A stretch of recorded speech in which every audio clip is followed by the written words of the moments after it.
आज शुक्रवार के दिन आप सुनिए संतोषी माता की व्रत कथा। एक बुढ़िया थी और उसके 7 बेटे थे। 6 बेटे कमाने वाले थे और एक बेटा निकम्मा था। बुढ़िया माँ 6 पुत्रों की रसोई बनाती, भोजन कराती और पीछे से जो कुछ बचता वह 7वें पुत्र को दे देती। परंतु वह बड़ा भोला भाला था, मन में कुछ विचार नहीं करता था। एक दिन वह अपनी बहू से बोला, देखो मेरी माता का मुझ पर कितना प्रेम है। वह बोली, क्यों नहीं, सबका जूठा बचा हुआ तुमको खिलाती है।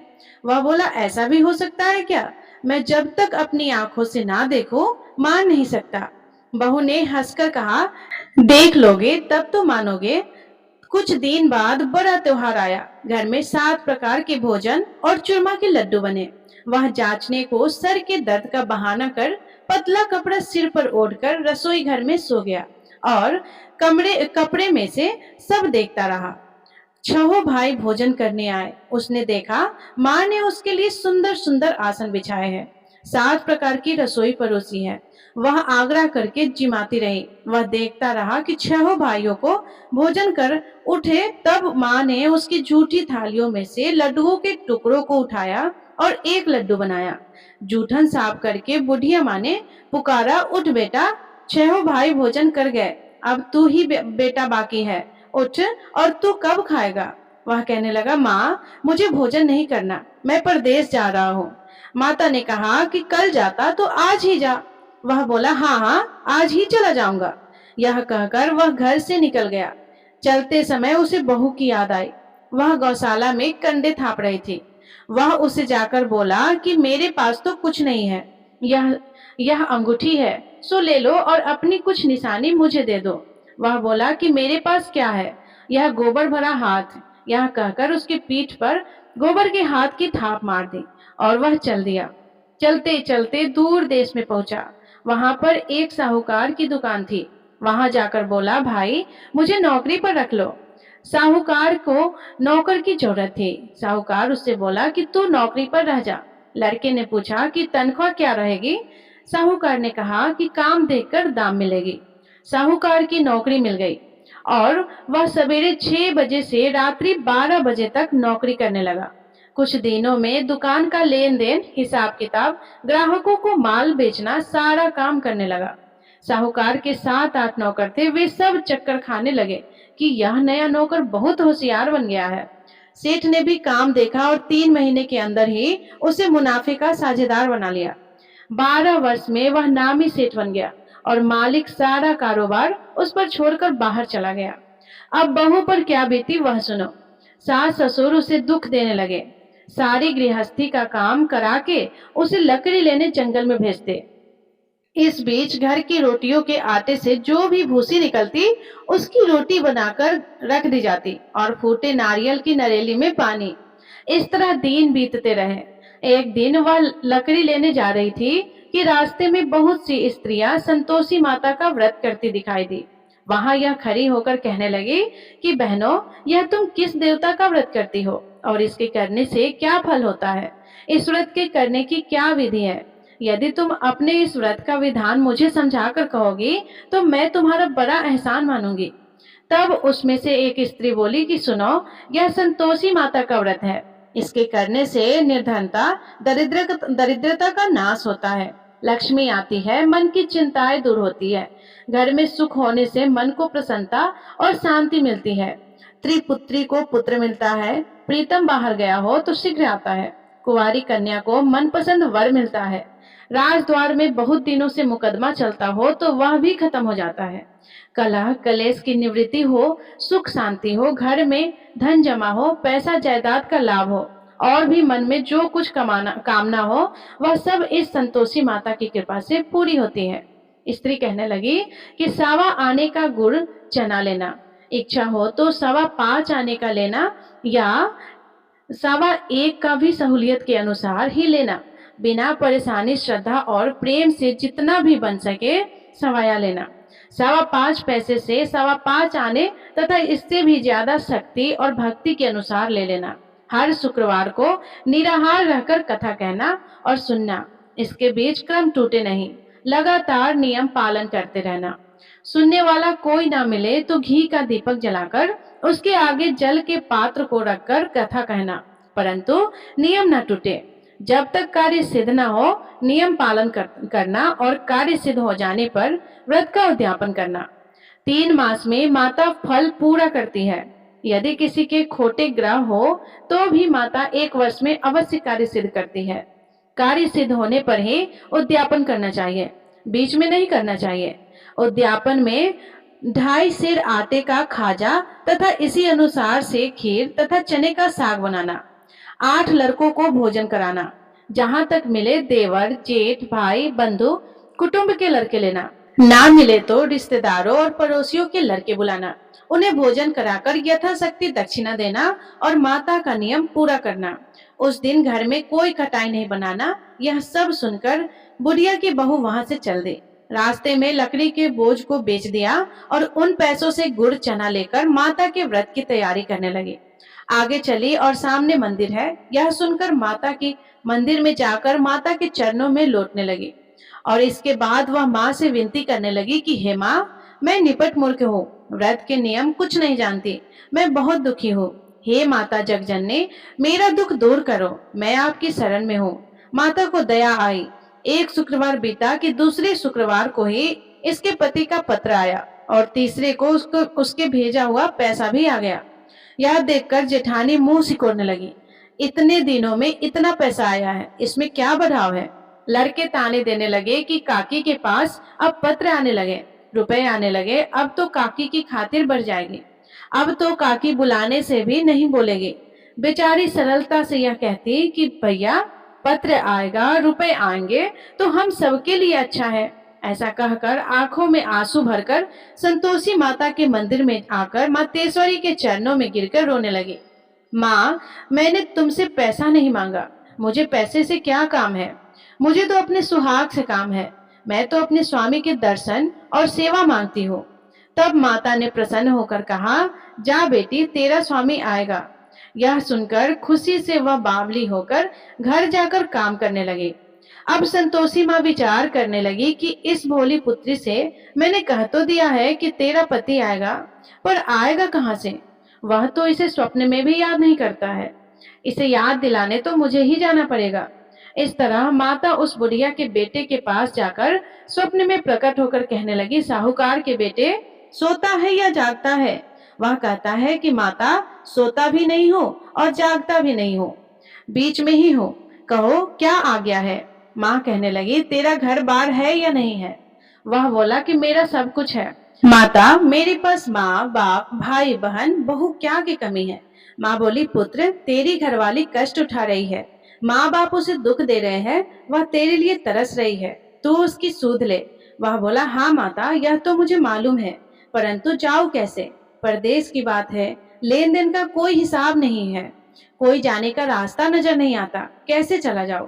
माँ कहने लगी कि मेरी बात मान, सवेरे नहा धोकर संतोषी माता का नाम लेकर घी का दीपक जलाकर दंडवत कर दुकान पर जा बैठना। देखते ही देखते तेरा लेन देन चुक जाएगा, जमा माल बिक जाएगा और साज होते होते धन का ढेर लग जाएगा। अब तो वह सवेरे बहुत जल्दी उठकर मित्र बंधुओं से अपने सपने की बात कहता। वे सब उसकी बात अनसुनी करके खिल्ली उड़ाने लगे। कहीं सपने भी सच होते हैं।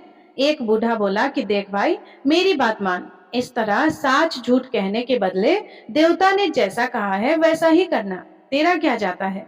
अब बूढ़े की बात मानकर वह नहा धोकर संतोषी माता को दंडवत कर घी का दीपक जलाकर दुकान पर जा बैठता है। थोड़ी देर में वह क्या देखता है कि देने वाले रुपये लाए, लेने वाले हिसाब लाए, कोठे में भरे सामानों के खरीदार नगद में सौदा करने लगे। शाम तक धन का ढेर लग गया। मन में माता का नाम लेकर प्रसन्न होकर घर जाने के वास्ते गहना कपड़ा सामान खरीदने लगा। यहाँ के काम से निपट घर को रवाना हुआ। उधर बहू बेचारी जंगल में लकड़ी लेने जाती है। लौटते वक्त माता जी के मंदिर पर विश्राम करती है। वह तो उसका रोज रुकने का स्थान ही था।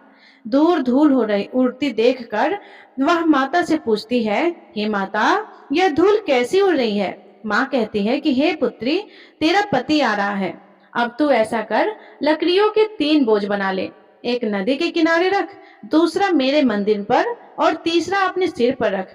तेरे पति को लकड़ी का गट्ठा देकर मोह पैदा होगा।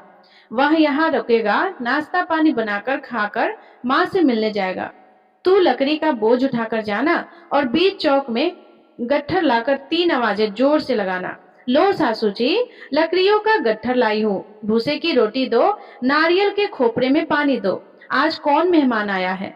माँ की यह बात सुनकर वह बहुत अच्छा माताजी कहकर प्रसन्न मन से होकर लकड़ियों के 3 गट्ठे ले आई। एक नदी के तट पर, एक माता के मंदिर पर रखा और इतने में ही वह मुसाफिर आ पहुंचा। सूखी लकड़ी देखकर उसकी इच्छा हुई कि अब यहीं निवास करे और भोजन बनाकर खा पीकर गांव जाए। इस प्रकार भोजन बनाकर विश्राम कर लेकर गांव को गया। उसी समय बहू सिर पर लकड़ी का गट्ठा लिए आती है।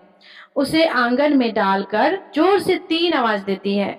लो सासू जी, लकड़ी का गट्ठर लो, भूसे की रोटी दो, नारियल के खोपरे में पानी दो, आज कौन आया है। यह सुनकर उसकी सास अपने दिए हुए कष्टों को भुलाने हेतु कहती है, बहू ऐसा क्यों कहती हो, तेरा मालिक ही तो आया है। बैठ, मीठा भात खाकर कपड़े गहने पहन। इतने में आवाज सुनकर उसका स्वामी बाहर आता है और अंगूठी देखकर व्याकुल हो जाता है। माँ से पूछता है कि माँ यह कौन है। माँ कहती है, बेटा यह तेरी बहू है। आज 12 वर्ष हो गए, जब से गया है तब से सारे गांव में जानवर की तरह भटकती फिरती है, काम काज कर घर का कुछ नहीं करती, 4 समय आकर खा जाती है। अब तुझे देखकर भूसे की रोटी और नारियल के खोपरे में पानी मांगती है। वह लज्जित होकर बोला, ठीक है माँ, मैंने इसे भी देखा और तुम्हें भी। अब मुझे दूसरे घर की चाबी दे दो, मैं उसमें रहूंगा। माँ बोली कि ठीक है बेटा, जैसी तेरी मर्जी। यह कहकर माँ ने चाबी का गुच्छा उसे दे दिया। उसने लेकर दूसरे कमरे को खोलकर सारा सामान जमाया और एक दिन में ही वहां राजा के महल जैसा ठाट बाट बन गया। अब क्या था, वह सुख भोगने लगी। इतने में अगला शुक्रवार आया। उसने अपने पति से कहा कि मुझे माता का उद्यापन करना है। उसका पति बोला कि बहुत अच्छा, कर लो, अपनी खुशी से यह भी कर लो। तुरंत ही वह उद्यापन की तैयारी करने लगी। जेठ के लड़के को भोजन के लिए कहने लगी। उसने मंजूर किया, परंतु पीछे जेठानी अपने बच्चों को सिखाती है, देखो भोजन के समय सब लोग खटाई मांगना, जिससे इसका उद्यापन पूरा ना हो। लड़के खाना खाने आए, खीर पेट भर करके खाए, परंतु बात याद आते ही कहने लगे कि हमें कुछ खटाई खाने को दो, खीर खाना हमें नहीं भाता। यह देखकर अरुचि होती है। बहू कहने लगती है कि खटाई किसी को नहीं दी जाएगी, यह तो संतोषी माता का प्रसाद है। लड़के उठकर खड़े हुए और बोले, पैसे ही दे दो। बहू बोली कि बहू भोली भाली थी, कुछ जानती नहीं थी, सो उन्हें पैसे दे दी। लड़के उसी समय उठकर इमली लेकर खाने लगे। यह देखकर बहू पर माता ने कोप किया।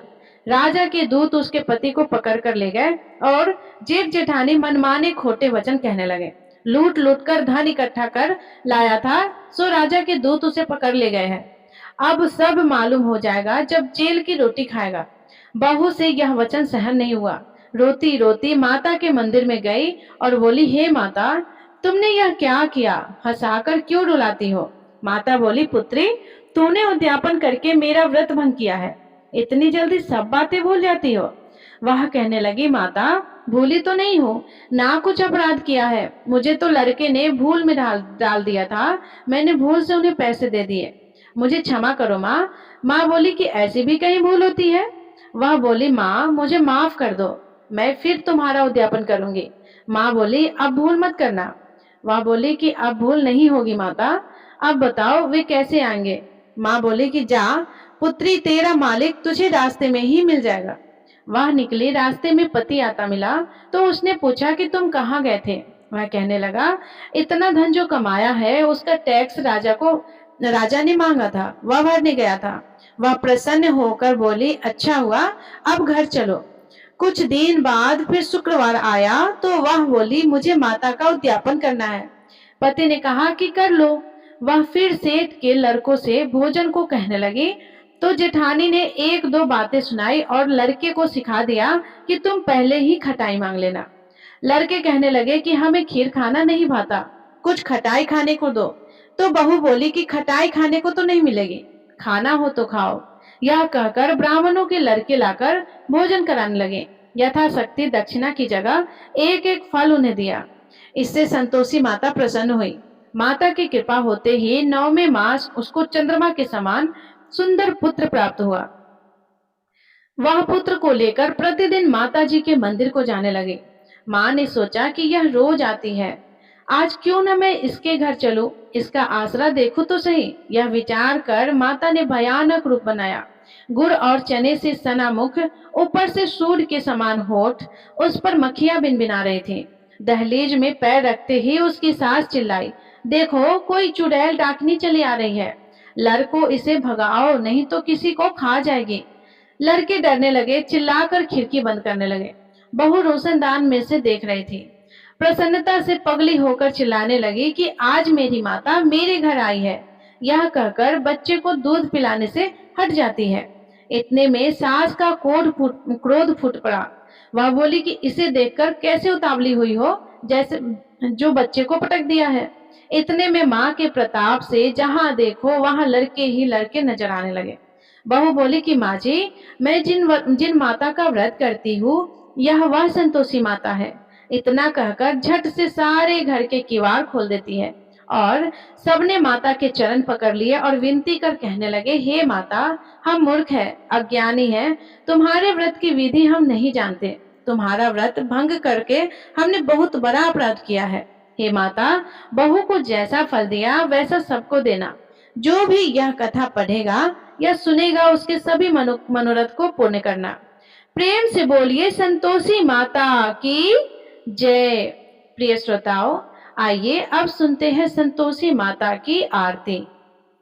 ओम जय संतोषी माता, मैया जय संतोषी माता, अपने सेवक जन की, अपने सेवक जन की सुख संपत्ति दाता। जय संतोषी माता, सुंदर चीर सुनहरी माँ धारण कीनो, हीरा पन्ना दमके तन श्रृंगार लियो।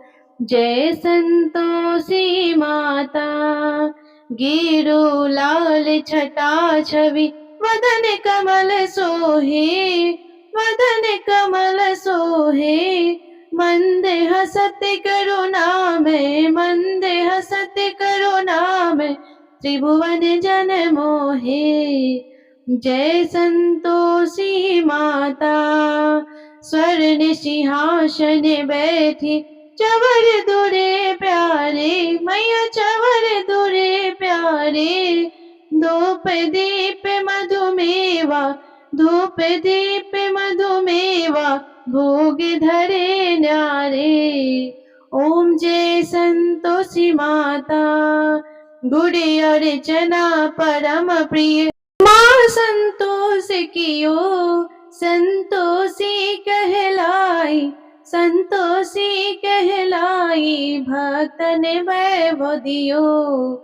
जय संतोषी माता, शुक्रवार प्रिय मानते, आज दिवस सोही, मैया आज दिवस सोही। भक्त मंडली छाई, कथा सुनत मोही। जय संतोषी माता, मंदिर जगमग ज्योति, मंगल ध्वनि छाई, मैया मंगल ध्वनि छाई। विनय करे हम बालक, चरणन सिर नाई। जय संतोषी माता, भक्ति भाव में पूजा अंगीकृत कीजय, मैया अंगीकृत कीजय। जो मन बसे हमारे, जो मन बसे हमारे, इच्छा फल दीजिए। जय संतोषी माता, दुख दरिद्री रोगी संकट मुक्त किए, मैया संकट मुक्त किए। बहु धन्य ध्यान भरे, घर सुख सौभाग्य दिए। जय संतोषी माता, ध्यान धरो जो नर, तेरो मन वांछित फल पायो। पूजा कथा श्रवण कर, पूजा कथा श्रवण कर, घरे आनंद आयो। जय संतोषी माता शरण गहे की लज्जा, रखियो जगदम्बे संकट तू ही निवारी, संकट तू ही निवारी, दयामयी अम्बे। जय संतोषी माता, संतोषी माँ की आरती जो कोई नर गावे, माया जो कोई नर गावे, रिद्धि सिद्धि सुख संपत्ति जी भर कर पावे। जय संतोषी माता, जय संतोषी माता, मैया जय संतोषी माता। अपने सेवक जन की, अपने सेवक जन की सुख संपत्ति दाता। जय संतोषी माता। प्रेम से बोलिए संतोषी माता की जय।